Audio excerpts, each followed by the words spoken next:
Bully. Bully locks.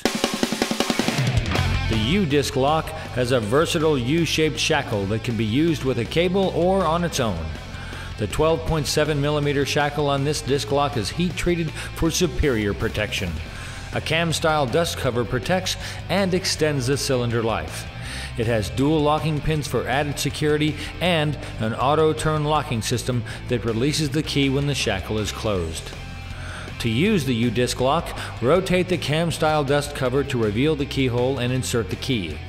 Turn it clockwise to unlock the disc lock and remove the shackle. Attach the shackle to your brake disc through a vent hole or slot, or in conjunction with a cable being used to secure your bike and attach to the lock body. Remove the key, rotate the cam-style dust cover to cover the keyhole, and the U-disc lock is successfully installed.